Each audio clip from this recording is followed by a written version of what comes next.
Boa noite a todos, estamos mais aqui uma vez juntos, falando sobre saúde e bem-estar de uma vida fluente. Hoje o assunto é compaixão, né? Até na apostila eu mandei aí para vocês 4 paginazinhas. Não julgar, não criticar, não comparar, né? A gente vai falar hoje sobre o que não é, né? Ou o que é contrário à compaixão, né? E vamos falar também sobre o que é compaixão, né? Porque é um termo tão usado, tão bíblico, né? Tão importante assim para a vida, para a nossa vida, né? Como filhos de Deus, como imitadores de Jesus, né? E a gente precisa aprofundar um pouquinho esse assunto, né? Então, é um processo natural que a gente vai desenvolvendo a intelectualidade, vai conhecendo melhor a igreja, tudo, e a gente vai desenvolvendo também o senso crítico, né? Frequentemente a gente usa esse senso crítico para julgar comportamentos, julgar a aparência das pessoas, né? É uma tendência da natureza humana, né? Fazer esse tipo de coisa, né? A igreja, ela traz com ela um ranço muito forte do farisaísmo, né? Os fariseus tinham esse negócio, essa vida de aparência, e a igreja tem isso daí, né? Muitas pessoas se convertem, tem aquela transformação, se abre completamente e tal, mas com o passar dos meses, anos, ela vai se fechando, fica cheia de defesas, assume uma persona, né, para as outras pessoas, vira quase que como um personagem, né, e não uma pessoa real. E todos nós estamos sujeitos a isso e acabamos caindo nessa também. Mas não é esse o propósito de Deus para a igreja, né? Ele quer um povo transparente, cristalino, verdadeiro, né? Deus se agrada da verdade do íntimo. Estamos numa sociedade que, além disso, é extremamente crítica e discriminadora, né? É a sociedade do mimimi, que fica zangada com tudo, fica sentido com tudo. É a sociedade do cancelamento, né? Cancela essa pessoa, cancela aquela. É a sociedade do bloqueio, é a sociedade do mundo virtual, né? Muita gente pensa que vai mudar o mundo, né, pela internet, e muitas coisas às vezes são só falácias e não acontece nada no mundo real, né? Porque o mundo real é uma outra realidade, né? Não é o mundo virtual. Mesmo com toda a evolução científica que nos gerou aí uma melhoria de qualidade de vida, né? Todo acesso à informação, você pega a internet, você acessa o que você quer, tem mais medicamentos, tem mais não apenas acesso à informação, mas acesso à tecnologia, né? À ciência. Você tem o celular, nós temos ar refrigerados cada vez mais modernos e menos barulhentos, né? Temos carros cada vez mais modernos, fazem tudo, cozinhas mais modernas e por aí vai, né? Então, apesar de toda essa evolução científica, não se percebe ou não se contribuiu muito para uma evolução do ser humano como pessoa. Então, a humanidade não se desenvolveu, né? Toda a evolução tecnológica não trouxe evolução emocional e humana para a raça humana, tá? A gente fala de amor, mas a gente compara demais as pessoas, né? Critica demais, avalia demais os outros. Então, essa é uma atmosfera anti-compaixão. Nós vivemos numa atmosfera em que desenvolver a compaixão é algo muito complexo, muito difícil. É como lutar contra a maré, né? Você está no meio do mar, a maré está te levando para um outro lado e você quer ir para aquele, e você nada e não consegue, né? Na força humana a gente não consegue mesmo, só na graça de Deus, no poder do Espírito Santo, né? Jesus nos apresentou um estado de compaixão em inúmeras atitudes, né? Então eu vou falar do primeiro exemplo aqui, que é muito tocante na Bíblia, que é o caso da mulher adúltera, tá? Vou ler o texto junto com vocês. João 8, de 1 a 11. Jesus, entretanto, foi para o Monte das Oliveiras, de madrugada, voltou novamente para o templo, e todo o povo ia ter com ele, e assentado os ensinava. Os escribas e fariseus trouxeram à sua presença uma mulher surpreendida em adultério, e fazendo-a ficar de pé no meio de todos, disseram a Jesus: Mestre, esta mulher foi apanhada em flagrante adultério, e na lei nos mandou Moisés que tais mulheres sejam apedrejadas. Tu, pois, que dizes? Isto diziam eles, tentando, para terem de que o acusar. Mas Jesus, inclinando-se, escrevia na terra com o dedo. Como insistissem na pergunta, Jesus se levantou e lhes disse: Aquele que dentre vós estiver sem pecado, seja o primeiro que lhe atire a pedra. E tornando a inclinar-se, continuou a escrever no chão. Mas ouvindo eles esta resposta e acusados pela própria consciência, foram se retirando um por um, a começar pelos mais velhos até os últimos, ficando só Jesus e a mulher no meio onde estava. Erguendo-se Jesus e não vendo a ninguém mais além da mulher, perguntou-lhe: Mulher, onde estão aqueles teus acusadores? Ninguém te condenou? Respondeu ela: Ninguém, Senhor. Então lhe disse Jesus: Nem tampouco eu te condeno. Vai e não peques mais. Veja, esse é um momento, né, uma situação em que Jesus é posto à prova pelos fariseus. Era uma armadilha. E essa armadilha consistia basicamente no seguinte: se Jesus dissesse, ok, não vamos seguir a lei de Moisés, né? Vamos perdoar esta mulher. Então eles o acusariam de que você é contra a lei de Moisés, você não está seguindo a vontade de Deus, você não é um Messias nem um profeta, né? Se ele dissesse, por outro lado, está certo, vamos seguir a lei de Moisés, apedrejem a mulher, né? O que Jesus estaria fazendo? Ele estaria contrariando toda a mensagem de misericórdia, de graça, de compaixão, né, que ele vinha apresentando e ministrando para todas as pessoas, né? Acreditando na recuperação, na misericórdia, né? Então, de um jeito ou de outro, dentre essas duas opções, ele ia se queimar, e essa era a armadilha. Vamos fazer com que ele tropece, né? Pela lei de Moisés, a qual Jesus era defensor, até porque quem é que fez a lei? Quem é que deu a lei para Moisés, né? Foi o próprio Senhor Jesus no Antigo Testamento, antes de se fazer carne, né? A gente já estudou sobre isso, quer dizer, toda aparecimento ou manifestação de Deus no Antigo Testamento era o Filho, né, se manifestando, muitas vezes, muito frequentemente chamado de um anjo do Senhor. Então, foi ele mesmo quem entregou esta mensagem, né, da lei para Moisés, e Moisés trouxe para o povo. Então, ele não ia contrariar aquilo que ele mesmo disse, né? Só que o foco de Jesus não era justiça e punição. O foco de Jesus, o foco da compaixão é misericórdia e salvação. Esse é o foco, essa é a prioridade, esse é o grande objetivo. Misericórdia e salvação, né? Alcançar as pessoas, tocar nelas, transformar vidas. Esse é o foco de Jesus. E ele não podia também ir contra o seu princípio maior, o seu maior objetivo de estar na Terra, né?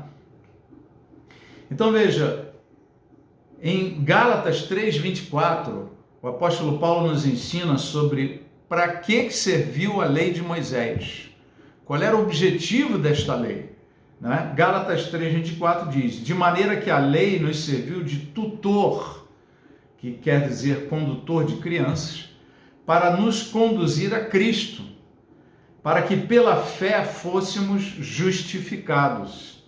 Mas depois que veio a fé, já não estamos debaixo do tutor.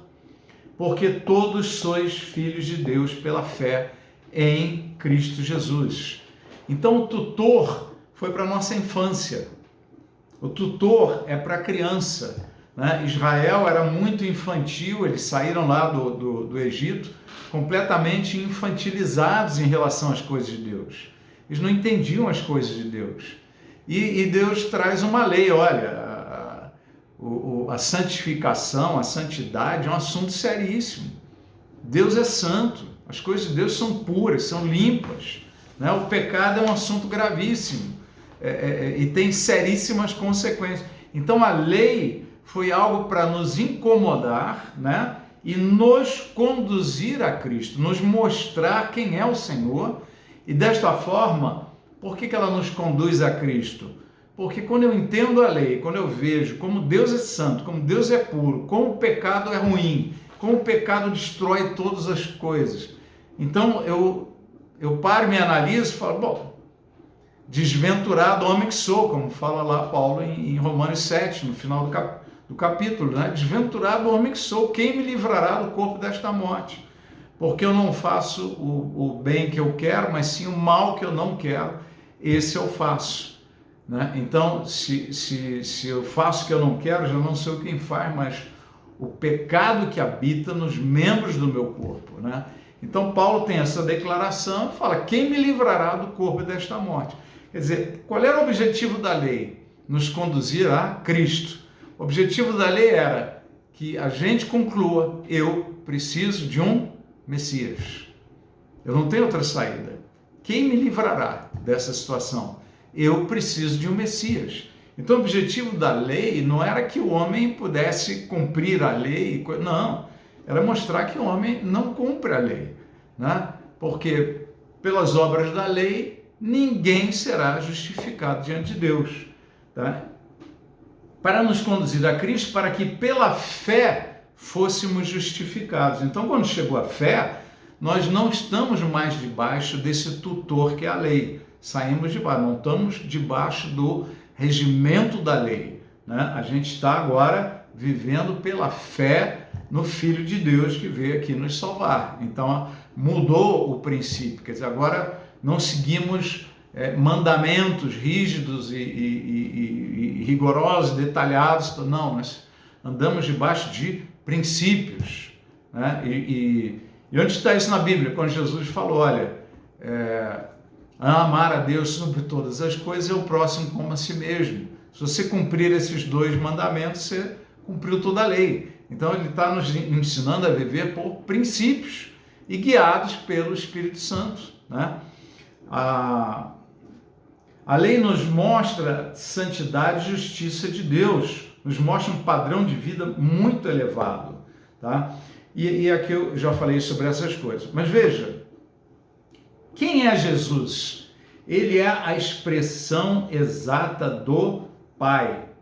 Eu vim para salvar e não para julgar. Então vamos ler essas duas passagens aqui na sequência, tá? Que dizem o seguinte, João 12, 47. Se alguém ouve as minhas palavras e não lhes obedece, eu não julgo. Pois não vim para julgar o mundo, mas para salvá-lo. Então, como igreja, como homens e mulheres de Deus, nós somos chamados para quê? Não é para julgar pessoas, criticar, condenar, né? Nós estamos aqui fazendo a obra de Jesus. E a obra de Jesus é o quê? Exercer misericórdia e salvação. É para isso que ele veio. Não vim para julgar, eu vim para salvar. Então, quando a igreja começa a ficar muito tradicional, com costumes, tradições humanas e cobrando com rigor, tem que fazer isso, fazer aquilo, um monte de regrinhas e para serviço tem que ser assim, assim, assado. Quando a igreja começa a se exceder nesse tipo de coisa, ela perdeu o sentido da sua existência, perdeu o seu propósito, que é de quê? De amar, exercer misericórdia e salvar vidas. E ela não vai salvar ninguém sendo desse jeito.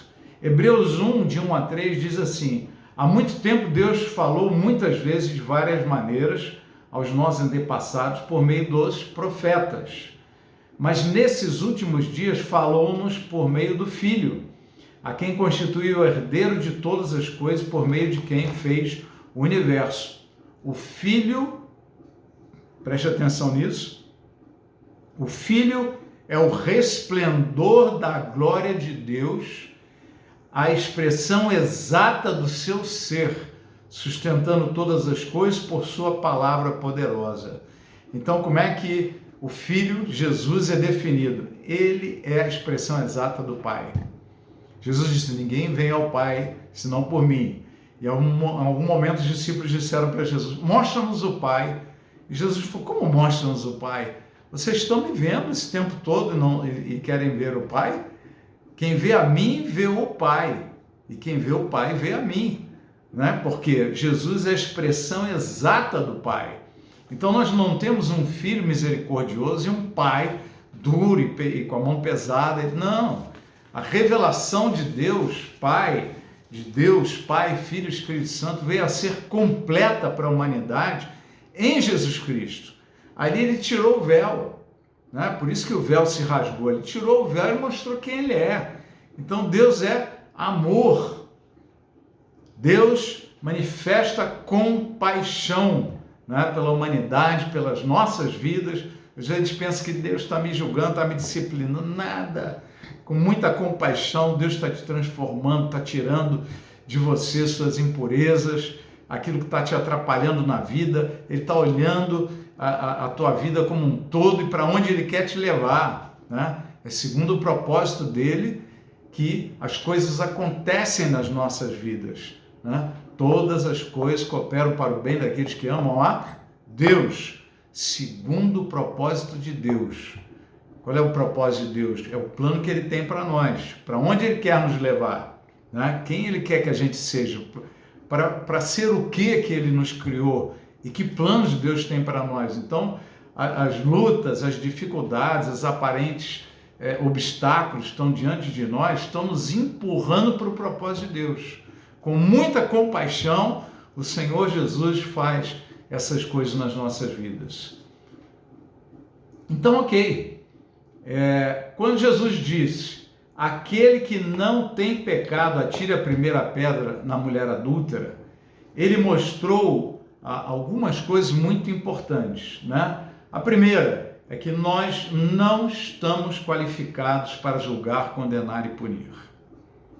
Primeira coisa que ele quis dizer com essa frase: vocês não estão qualificados. Se avaliem, né? Quem não tem pecado, atira a primeira pedra. Todo mundo tem pecado. Por que vocês estão julgando e condenando? Então é uma fala muito séria de Jesus,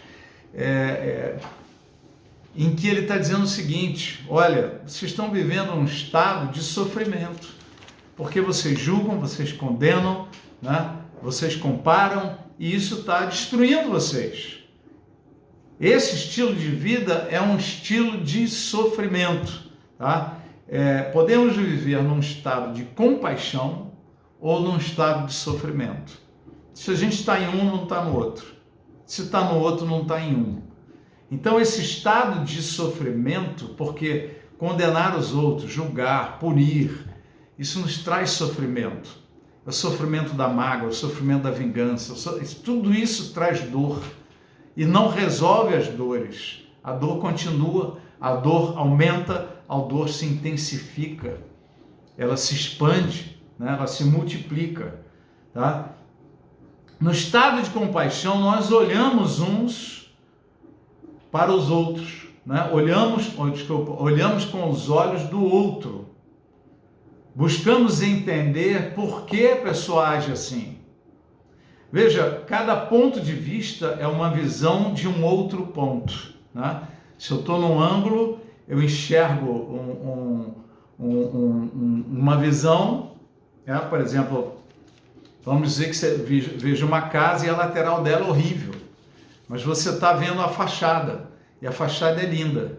Então, aquele que olhou a fachada daquela casa diz: puxa, que casa linda, maravilhosa, e vai contar para os outros: a casa é linda. E o outro olhou a casa de lado, e de lado tinham várias coisas horríveis, velhas, sem manutenção. Ele falou: nossa, essa casa é feia, né? E aí os dois se encontram e um começa a falar: não, a casa é linda. Que isso? A casa é horrível, a casa é muito feia. né? Mas por quê? Eles viram a mesma coisa de ângulos diferentes, de pontos de vista diferentes. Então, pessoas têm histórias diferentes. Conforme aquilo que a gente viveu ou que está vivendo, eu tenho um olhar diferente para alguma coisa. Eu percebo coisas diferentes, eu sinto diferente. Outra criação, você teve um tipo de criação, outro teve outra, você vai enxergar diferente, né? Outras angústias, outras dores, a gente vai falar um pouco mais sobre isso. Eu sei quais são as minhas dores, mas eu não sei quais são as tuas dores. Talvez de um ou de outro eu conheça um pouco, né? Mas cada um tem as suas dores, e as nossas dores, as nossas angústias interiores, nos levam a enxergar as coisas também de forma diferente. Nós temos filtros diferentes para aquilo que a gente vê, tá? Então essa desqualificação de pessoas, julgamentos, críticas, é muito ruim. É viver num estado de sofrimento. Você está alimentando isso daí. Com sua abordagem, o que aqueles homens todos fizeram? Foram largando. Começando pelos mais velhos, todos foram largando as pedras e indo embora, até que não ficou ninguém. E que interessante que ele diz que primeiro foram os mais velhos. Sabe por quê? Se você pega, por exemplo, a história de Davi, né? Até ele cometer o pecado lá com Batseba, Davi tinha uma vida glamourosa, né? Era um homem, tanto que a Bíblia fala que ele era um homem segundo o coração de Deus. E aí tem aquela situação com Batseba, o adultério, o assassinato, a traição, né? Foi uma coisa muito pesada, muito feia. Então, quanto mais a gente vive e tendo a carne trabalhando contra nós, mais erros nós cometemos. E mais os mais velhos acabam se tornando um pouco mais complacentes, né? Então ele diz que a começar pelos mais velhos, porque já erraram mais, já pecaram mais, já não tem aquele radicalismo da juventude, né? Eles foram largando as pedras e indo embora. Então, no final, o que Jesus fez? Ele não libertou só aquela mulher. Ele libertou todos aqueles homens do estado de sofrimento e trouxe eles para uma reflexão ao estado de compaixão. Eles não se sentiram aptos para condenar. De alguma forma, eles olharam para a mulher com os olhos dela mesma, né? Um ensino tremendo, né? Um ensino tremendo. Veja, vamos falar um pouquinho sobre o ponto de vista do outro, tá? Mudando de posição. O texto fala assim: mas ouvindo eles esta resposta e acusados pela própria consciência, foram se retirando um por um, a começar pelos mais velhos, ficando só Jesus e a mulher onde estava. A frase de Jesus, ela mudou a posição. Lembra que a gente falou de um ponto de vista, né? É enxergar de um ponto ou de outro ponto, de um ângulo ou de outro ângulo. Isso muda a nossa visão. Quando Jesus soltou aquela frase, ele jogou para aqueles homens uma bola. Vocês estão na posição de juiz. Agora eu coloco vocês na posição de réus. Quem não tem pecado, atira a primeira pedra. Então, de juiz, ele passou a ser réu. E de alguma forma, aquela frase de Jesus provocou autoavaliações em toda aquela multidão. Todos pararam para pensar e começaram a se lembrar dos seus próprios pecados. E ao se lembrarem das suas próprias fraquezas, você volta para a tônica. Quer dizer, eu não sou a pessoa adequada para julgar, condenar e punir ninguém. Por quê? Porque eu também tenho pecados. Então eu vou me colocar agora na posição de réu. E na posição de réu eu não quero mais ser juiz, porque senão eu também seria apedrejado. Quando a gente começa a olhar para as nossas fraquezas, nossas fragilidades e assume, sem transferir, sem projetar culpa em outra pessoa, né? Naturalmente nós nos tornamos mais compassivos, complacentes, tolerantes e amorosos, porque a gente se coloca no lugar do réu. Nós viramos réus.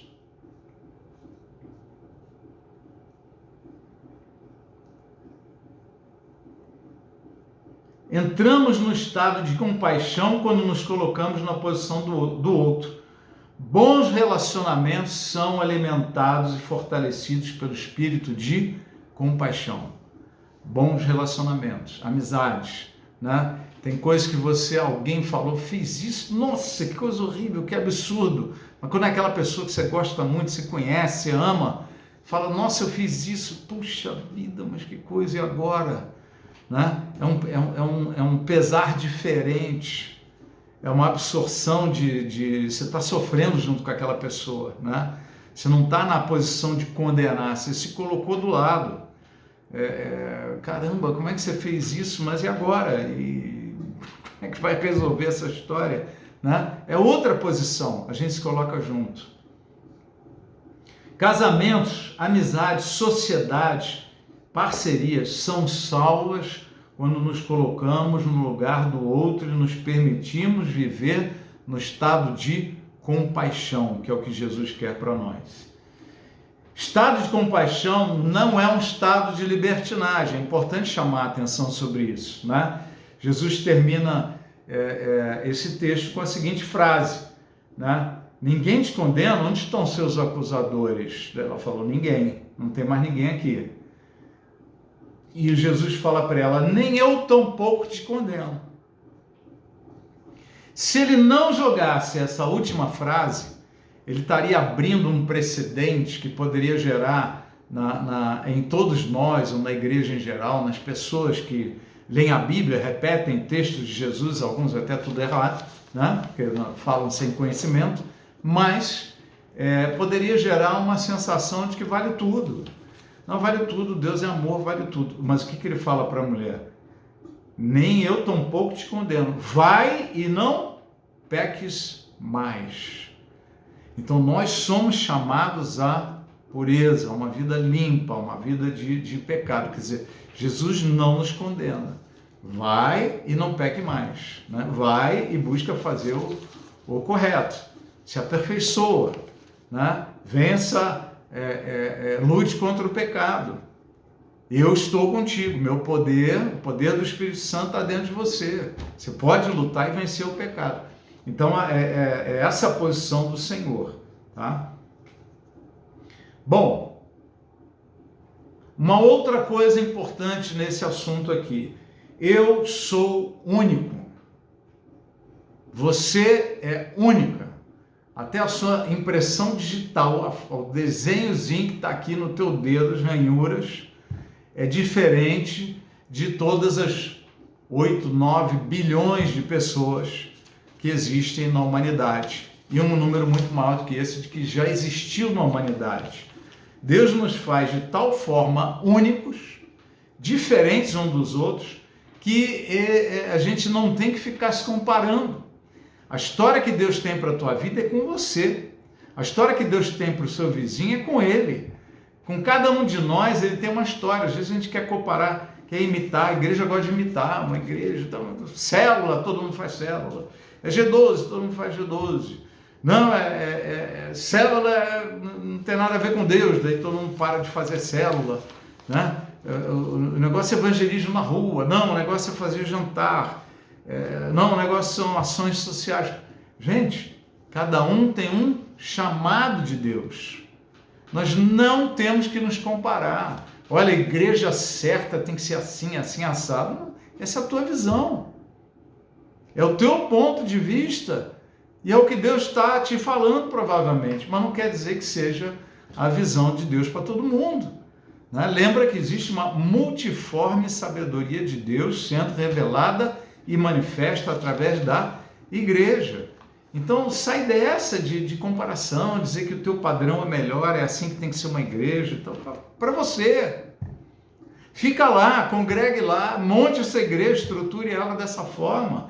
Se Deus está te falando, vai fundo, mas não entenda que todo mundo tem que fazer igual.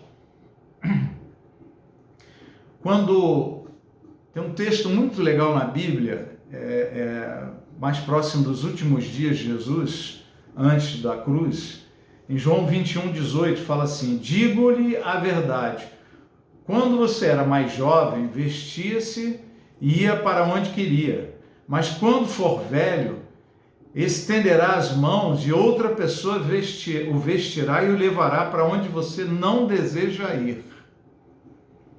Jesus disse isso para indicar o tipo de morte com o qual Pedro iria glorificar a Deus.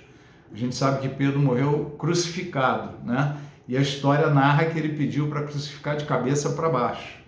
E eu acho isso uma coisa linda, porque Pedro havia negado Jesus 3 vezes, com medo da cruz, com medo de ser preso, de ser linchado, né?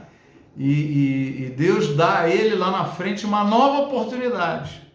Pedro, você vai para a glória, morrendo como mártir na cruz, né? Você vai para a glória, isso vai ficar para a tua eternidade, né? Essa bênção e esse peso de glória, de galardão na tua vida, né? Essa morte gloriosa, quer dizer, você negou a mim lá atrás, mas agora você vai confirmar e vai ter essa qualidade de morte no reino de Deus, né?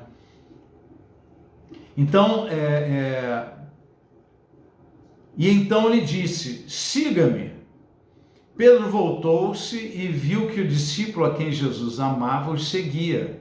Quem escreve o Evangelho de João é o próprio João, e ele se define como discípulo amado, né? Todos nós devemos nos sentir o discípulo amado. Eu sou especial. Esse é o sentimento que cada homem e mulher de Deus deve ter. Eu sou muito amado. Eu não sei se ele ama mais outro do que eu, mas eu sou muito amado. Ele me ama, né? Eu sou muito especial para Deus. Isso é um sentimento que deve estar no coração, na mente de todo filho de Deus, né? E, entre parênteses, este era o que estivera ao lado de Jesus durante a ceia e perguntara, Senhor, quem irá te trair? Tudo que está entre parênteses, né, nessas versões de Almeida, são textos que estão em algumas versões e em outras não, tá? Quando Pedro ouviu, perguntou, Senhor, e quanto a ele? Pedro estava perguntando, eu tenho esse caminho aqui, vão me levar quando eu for mais velho e tal, para tal lugar onde eu não quero ir. Mas, e quanto a ele? Quanto a João? Respondeu Jesus, se eu quiser que ele permaneça vivo até que eu volte, o que lhe importa? Quanto a você, siga-me. Então essa é uma palavra tão clara de Jesus, assim, sem comparação, gente. Mas o Senhor está levantando ele desse jeito, por que não me levanta também? Porque eu estou te levantando de outro jeito. Eu tenho outro propósito para a tua vida, eu tenho outro plano, você é outro vaso. Eu não faço vasos iguais, eu faço vasos únicos, incomparáveis, sempre diferentes um do outro. Você é um ser único, criado por Deus para ser único. Tão único, tão especial, tão poderosamente e amorosamente criado pelo Senhor. Tá? Há planos de Deus para a tua vida e você não tem que se comparar com ninguém. Comparação traz sofrimento. Como é que começam as brigas de irmãos? É um comparando o jeito que a mãe trata, que o pai trata. Você deu presente para ele, não deu para mim. No meu aniversário você fez isso, no dele você fez aquilo. Porque você fala assim comigo, você fala desse outro jeito com ele. E aí fica sofrendo. Comparação traz sofrimento. Curte a tua mãe, né? Curte o teu irmão, a tua irmã, curte o teu colega de trabalho, não fique se comparando, comparação traz sofrimento, o plano de Deus é para você, é um propósito único para você que é único ou única diante do Senhor, tá? Uma outra coisa, é o curto-circuito do cérebro, isso é uma coisa muito interessante. Se no meio daquela confusão toda, Jesus tivesse chegado para os discípulos, para aqueles que vieram para ele, imagina, momentos de tensão, uma multidão gritando, ele está ministrando para pessoas ali calmamente em algum ambiente, né, no ambiente do templo, e aí entram um monte de fariseus e uma turba de gente ansiosa, com pedras nas mãos, puxando uma mulher, né, pelos cabelos, jogando ela assim no chão, colocando ela diante de todo mundo, uma humilhação pública muito pesada, né? E aí, se Jesus vira e fala rapidamente para eles, quem não tiver pecado, atira a primeira pedra, queridos, aquele povo não ia ouvir. Sabe por quê?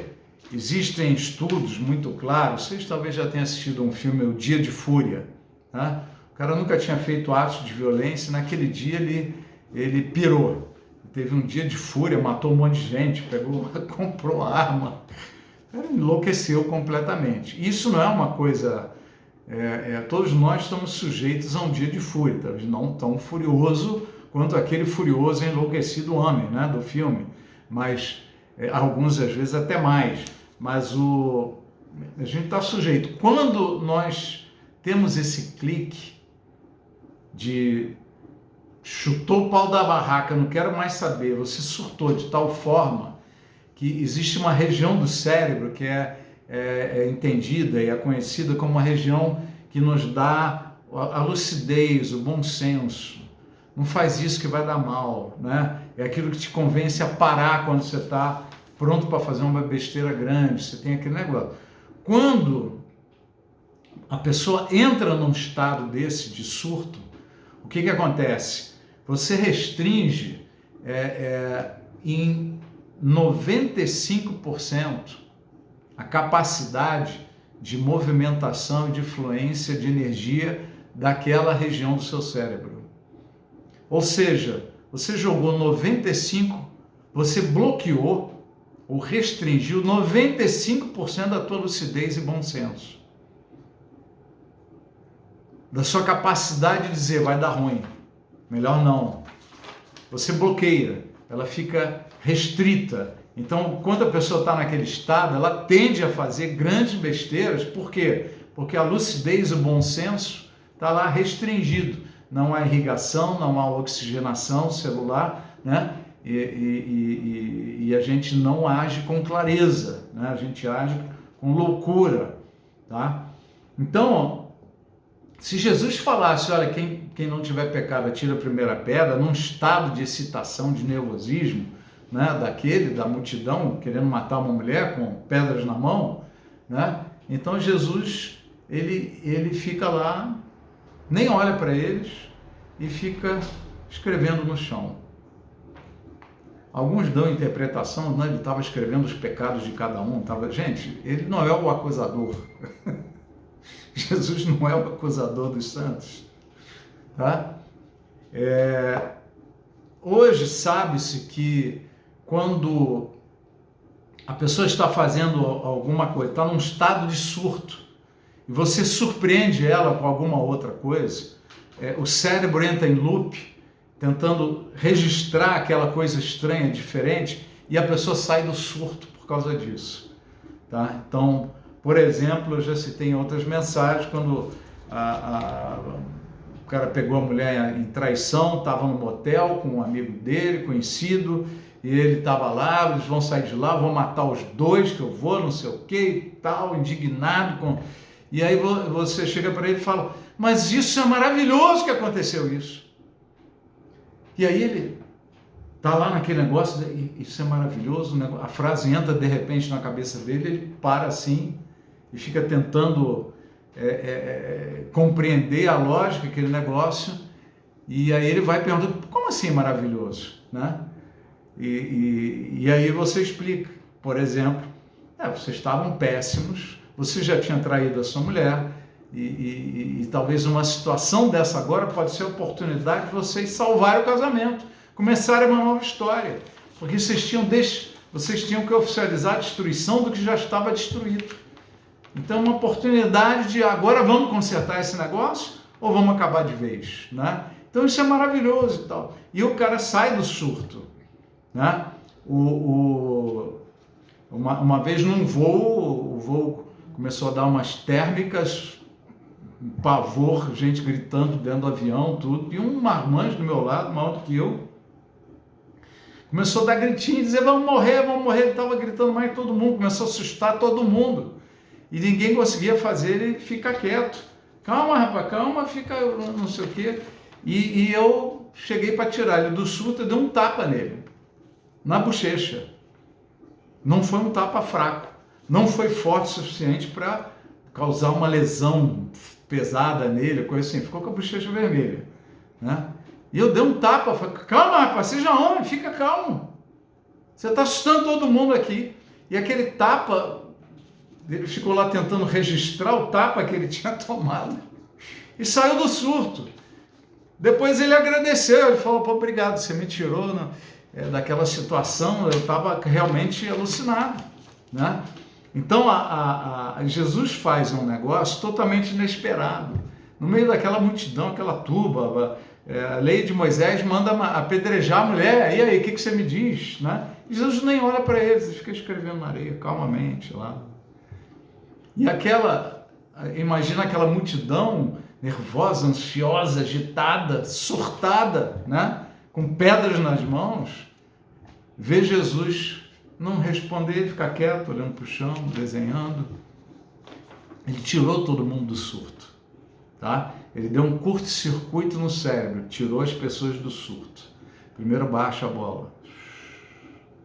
Eles baixaram a bola. Até para ficarem num nível em que, quando ele dissesse que não tiver pecado, atire a primeira pedra, as pessoas estejam em condições de absorver, né, aquela frase e aquele desafio, né? Então, ele vai e joga essa frase, tá? E não cai na armadilha. Mas vamos lá. Quantas coisas nós aprendemos com essa situação aqui? Quantas coisas tremendas, né? Da postura de Jesus diante dessa situação. A primeira, não haja sob pressão. A pressão vai sempre te atrapalhar, tá? Quando você age sob pressão, você vai sempre priorizar coisas e nunca pessoas. Quando você age sob pressão, você tem as piores decisões.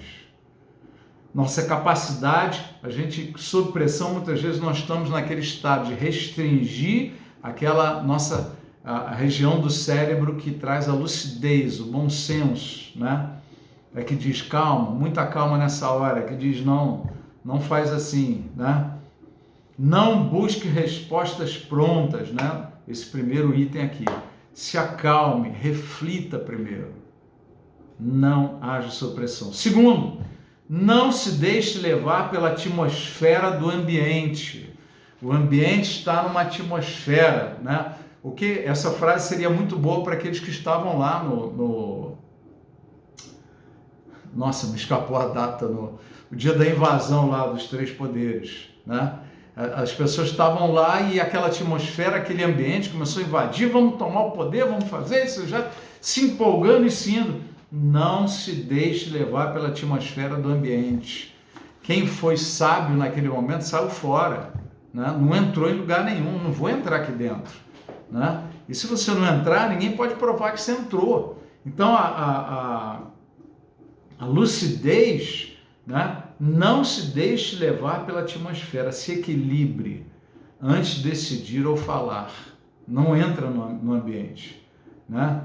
É aquela história, tá procurando briga? Achou, né?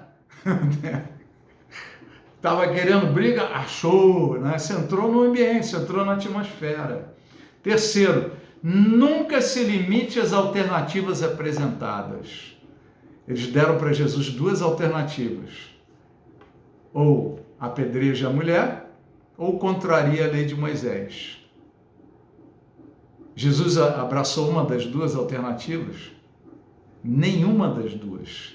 Ele não disse para não apedrejem, ele não disse para vamos cumprir a lei de Moisés. Ele disse o quê? Ele achou uma outra alternativa. Então lembra aquilo que a gente tem falado sempre. A alma enriquecida, a mente próspera, ela sempre acha outras alternativas. Parece que só existem duas, mas Jesus gera uma terceira e poderia ter muito mais. Então, quando você não se deixa levar pela atmosfera, não age sob pressão e reflete, você acaba encontrando outras alternativas. Qual foi a alternativa dele? Tudo bem, vocês querem cumprir a lei de Moisés, quem não tiver pecado, atira a primeira pedra. Ele falou para não cumprir a lei de Moisés? Não, ele não foi contra a lei de Moisés. Ele falou, não vamos, ou cumpram a lei de Moisés? Também não disse cumpram a lei de Moisés. Ele falou, quem não tiver pecado, atira a primeira pedra. Eu não entro eu não preciso entrar nas opções que o mundo está me oferecendo. Deus sempre vai te abrir uma outra porta de saída. Creia nisso, creia nisso. Se qualquer das decisões contrariam seus princípios, busque outra saída, você vai achar. Batei e a porta vos abrirá. Todo aquele que buscar, achará, né? Então, são ensinamentos poderosos assim, para a nossa vida pessoal, tá? Então, diante de todo esse cenário, tá? Jesus fez isso. Já falei sobre esse assunto aqui. Vamos olhar agora um pouquinho mais sobre o que é ter compaixão. Eu estou num tempo bom, tá? 45 minutos, mais 15, tem coisas maravilhosas aqui para a gente aprender. Isso se chama olhar atrás da pele. Isto é ter compaixão. Primeiro a gente falou do que não era ter compaixão. Estamos falando do estado de compaixão e o oposto dele, que é o estado de sofrimento, que julga, condena, compara, né? E falamos um pouquinho dos princípios, ou algumas colunas, para você poder priorizar pessoas e não coisas, para você poder ter compaixão e não agir sob pressão, não se deixar levar pela atmosfera do ambiente, não se limitar às alternativas apresentadas, né? E que o mundo nos apresenta, ou que a situação, a pessoa, mas se elas contrariam nossos princípios, busque outra saída, você vai achar, tá? Agora nós vamos falar um pouco sobre o olhar atrás da pele, o que é ter compaixão. Cantares de Salomão, capítulo 1, versos 5 e 6, diz assim, é a esposa falando, eu sou morena e formosa, ó filhas de Jerusalém, como as tendas de Quedar, como as cortinas de Salomão. Não olheis para o eu estar morena, porque o sol me queimou. Os filhos de minha mãe se indignaram contra mim e me puseram por guarda de vinhas. A vinha, porém, que me pertence, não a guardei. Então, olha que texto poderoso. Todo mundo olhando para ela e vendo, nossa, que bronzeada, essa garota de Ipanema, né? Onde será que ela anda passando as férias? Foi para Cancún, tá aí na Califórnia, né? Tá, olha que maravilha, tá toda morena e formosa, né? E aí ela fala, eu tô morena e formosa, porque o sol me queimou. Mas não foi nas praias especiais, nem no meu jardim, nem em lugar nenhum. E aí ela começa a falar das suas dores, porque ele estava olhando para a sua pele. E ela começa a se revelar por trás da pele. Quais eram as suas dores? O que estava acontecendo dentro dela? O que estava acontecendo de fato na vida dela? Eu conheço as minhas dores. Você conhece as suas. Mas quando Deus quer nos usar na vida de pessoas, nós conseguimos olhar e sentir e ter empatia com a dor do outro.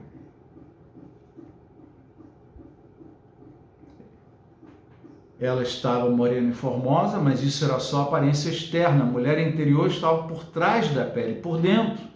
Estou morena porque o sol me queimou. Não foi de praia nem do jardim, mas de trabalhar na vinha.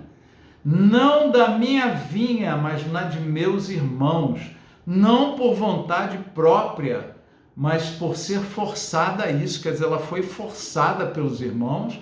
Você vai lá ficar na guarda da vinha. Os irmãos dominaram sobre ela como mulher, sexo mais fraco naquele tempo, totalmente dominado pelos homens, né? Naquele tempo, hoje em dia, se fizer isso com uma mulher, você está preso, vai tomar uma surra, né? A história pode ser bem diferente, mas naquele tempo, então ela estava falando de ter sido injustiçada, e por isso ela estava queimada, não era de sol, não era de prazer, era de que ficar guardando a vinha exposta ao sol, trabalhando lá no campo. E eles pegaram a vinha dela de alguma forma, e não era da minha vinha que eu estava fazendo, porque poderia ser ainda por prazer, é o meu sustento, o meu ganha-pão, eu estou aqui, não, estou trabalhando para o outro, porque a minha vinha eles tomaram. Então ela está falando, olha, não olha para o meu exterior, olha para o meu interior, olha para as minhas dores. Eu preciso de ajuda. Eu preciso de socorro. Eu preciso de alguém que me salve. Eu preciso de alguém que me ajude. Dores, traições, decepções, perdas importantes, trabalho árduo sem frutos. Isso é o que estava por detrás da pele bronzeada, muito além da aparente felicidade e beleza. Se queremos servir ao Senhor, estejamos dispostos a olhar além da superfície. Eu sei quais são as minhas dores, mas quais são as dores do outro? Você quer ser usado pelo Senhor? Abre o teu coração exatamente para isso. Ele vai te fazer enxergar e sentir as dores do outro. E assim você vai poder ajudar aquela pessoa a superar suas dores. Você vai poder orar com eficácia sobre a vida dela. Você vai poder ministrar alguma coisa com muito mais fruto sobre a vida dela. Porque você conseguiu acesso, você teve empatia, você sentiu e percebeu, enxergou o que está por trás da pele, o que está por trás da aparência, aonde e quais são as dores, as decepções daquele coração que Deus quer te usar na vida dele. Uma outra coisa importante sobre a compaixão é sobre a vida de José. José tinha muitos sonhos. Aqueles primeiros sonhos de José eram todos sobre ele.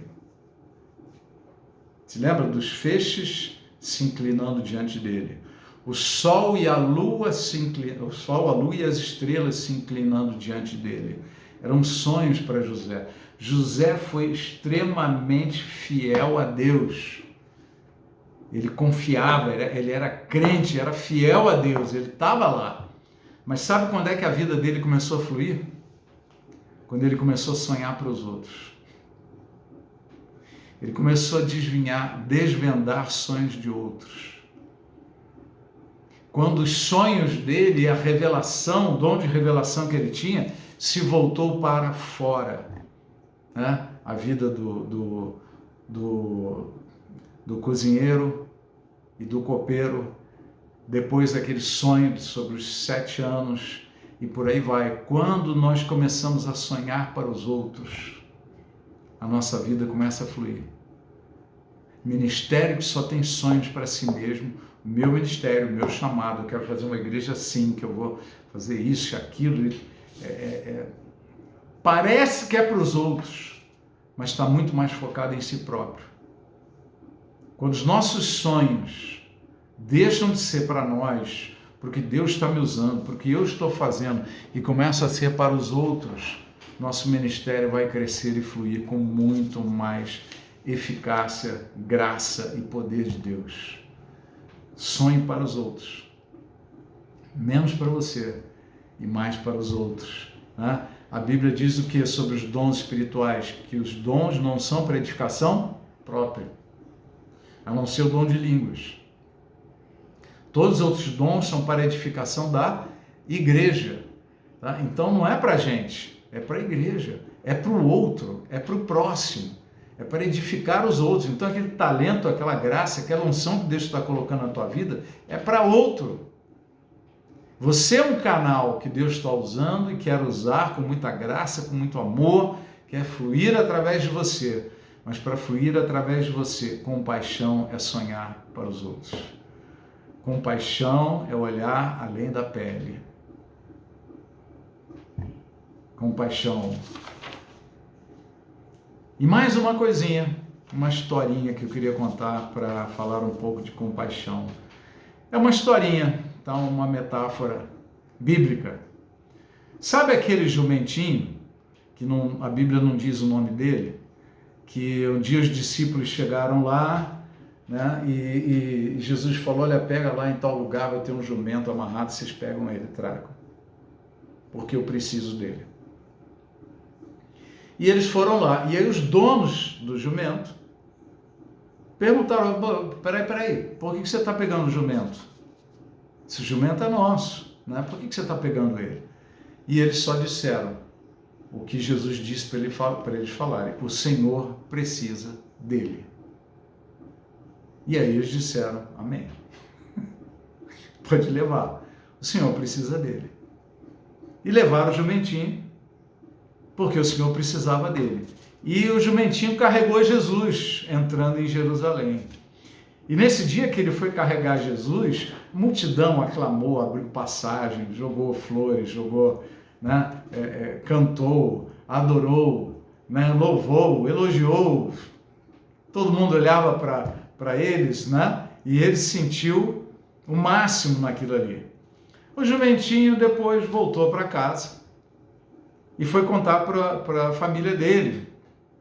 Contou para a mãe dele: olha, mãe, você não sabe, eu fui entrando na cidade, todo mundo me elogiando e abrindo espaço, e jogando flores, jogando, né, palmas. Foi uma coisa sensacional. Vem comigo agora que eu quero te mostrar. Vem, vamos lá na cidade de novo.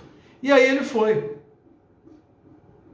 E ninguém nem olhou para ele, ninguém deu bola, não aconteceu absolutamente nada. E ele perguntou: mãe, o que será que está acontecendo? E a mãe dele falou: olha, aquilo aconteceu com você porque você estava carregando o Senhor, o Rei dos Reis, o Senhor dos Senhores, o Deus Todo-Poderoso, o Deus de amor que é manso e humilde de coração. Por isso que aquilo aconteceu. Agora você não está carregando ele. Então essa é uma pergunta que a gente tem que fazer sempre. Estou carregando o Senhor? Vou servir a Deus, vou entrar no dia, vou fazer uma nova semana. Estou carregando o Senhor nesses dias? Eu estou levando Ele, estou levando Jesus, né, em mim? Estou carregando Ele? Muitas coisas vão acontecer. Não tenho carregado Ele, nada acontece. Já dizia a mãe sábia do jumentinho. Nada acontece se não estivermos carregando o Senhor. Tá? Então eu fecho assim, né, com essa pergunta: estou carregando Jesus? O que é carregar Jesus? Olhar por trás da pele. Sentir empaticamente a dor do outro. Tendo sonhos para outros e não só para mim. Preferindo misericórdia e amor mais do que justiça e punição. Até para os nossos inimigos. Não julgando, não condenando e não criticando. Não comparando, pois eu sou único. Estou carregando Jesus? Essa é a pergunta que eu deixo para você nessa busca pela compaixão, por ser usado por Deus, por ter uma vida com qualidade, saúde e bem-estar, né? A compaixão é parte fundamental de uma vida abençoada, uma vida que flui. Pai, no nome de Jesus, eu quero entregar a vida de cada um dos teus filhos e filhas que estão aqui no online, daqueles que estão agora assistindo no YouTube, dias ou meses, talvez anos depois, essa oração que possa atingir qualquer e todos estes que estão sendo mencionados, Pai, que ouviram a mensagem, foram tocados por ela, que a tua graça esteja sobre eles, esteja sobre nós. O poder do Espírito Santo nos leve, nos conduza nessa direção da compaixão, nos conduza a olhar atrás da pele, nos conduza a abrir mão de críticas, julgamentos, condenações, nos conduza, Senhor, a sentir empaticamente a dor do outro, perceber, poder ser usado efetivamente na vida de muitas pessoas, Ajuda, Senhor, a cada um de nós, a cada um desses teus filhos e filhas que está orando aqui conosco agora. Senhor, ajuda a que sejam verdadeiros filhos de Deus, carregando Jesus, com a bateria de Jesus totalmente carregada, cheios de graça, de compaixão, de misericórdia, para que sejamos poderosamente usados pelo Senhor, para que tenhamos qualidade de vida espiritual, qualidade de vida emocional, que em nome de Jesus, Pai, a tua obra seja completa na vida de cada um desses teus filhos, Senhor, que está sendo alimentado por essa mensagem, que tem buscado em outras mensagens, que congrega talvez aí na sua igreja, em outra igreja, mas nós clamamos, eu clamo por eles, Senhor. Usa cada vida, usa a minha vida, que sejamos cheios do teu Espírito, cheios de graça, cheios do teu amor, Jesus. Essa oração nós fazemos em nome de Jesus. Amém.